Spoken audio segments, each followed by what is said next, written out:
Open for Business is a great opportunity for me to go and shoot pictures in factories, to show people making things. I've done a lot of that already in the Black Country with Multistory, so when this project came up to extend the whole idea to the whole of the UK, I was very keen to do the Bristol area. I'm a nosy person, that's why I'm a photographer, so my job is to go and find out and look at things and take photographs. And I always enjoy the opportunity to try and make interesting pictures in factories. You know, you have all this clutter, you have all this stuff going on, you have the opportunity to do portraits. So it's a good challenge. Generally in life, people, enjoy being photographed. I mean, they're flattered by the attention.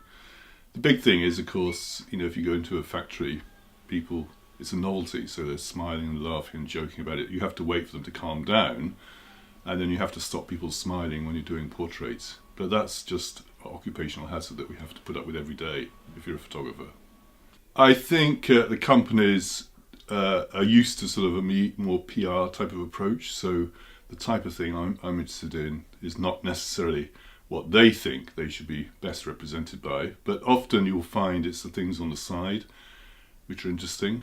I mean, occasionally you get people who would say you can't really photograph that, or don't photograph this, but most of the time they were quite okay to embrace the ideas and the sort of somewhat more different stance that I'm taking to their normal PR photographer. I was impressed with Renishaw. I hadn't realised what a huge company it was and how successful they were. So that was something that took me back.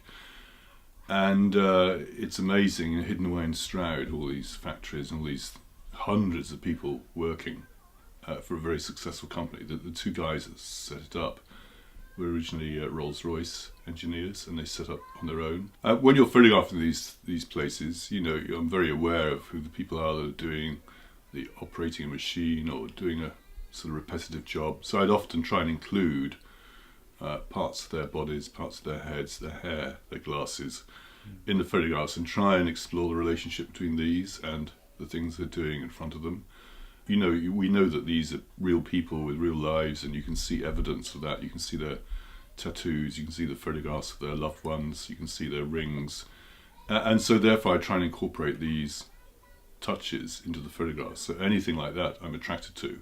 And then you try and relate it to what's actually they're having to do and what's going on. It's probably easier to do portraits because there's nothing much to see, there's nothing grubby.